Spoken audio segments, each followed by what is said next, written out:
Carlos Alberto Torres, o capitão que comandou a perfeição. O futebol brasileiro sempre teve gênios, artistas, magos da bola. Mas poucos foram líderes. Poucos foram capitães de verdade, daqueles que inspiram, que guiam, que transformam um time em um esquadrão imbatível. Carlos Alberto Torres foi tudo isso, e muito mais. Ele não era apenas um lateral direito. Era um defensor que atacava, um atacante que defendia, um líder que jogava. Com uma classe absurda, dominava seu setor com elegância e autoridade. Sua habilidade era tão grande que jogava como um meia improvisado, aparecendo no ataque para construir jogadas e marcar gols. E que gol!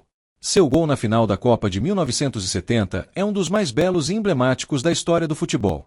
Aquela jogada, que começou com Gerson, passou por Pelé e terminou nos pés do capitão, foi a síntese do que o Brasil sempre teve de melhor: toque de bola, inteligência, beleza e precisão. Carlos Alberto chegou como um relâmpago, recebeu o passe perfeito de Pelé e encheu o pé, mandando a bola para as redes italianas e selando a conquista do tricampeonato mundial. Era a assinatura final na obra-prima do futebol brasileiro. Mas Carlos Alberto não foi apenas o capitão daquela seleção imortal. Foi um dos maiores laterais da história do futebol. Jogou pelo Santos de Pelé, brilhou no Fluminense e ainda levou sua classe para o futebol dos Estados Unidos, onde ajudou a popularizar o esporte.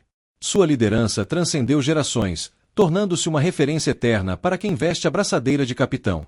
O que perdemos e o que precisamos resgatar. O futebol brasileiro sempre foi conhecido pela ousadia, pela arte e pelo talento ofensivo.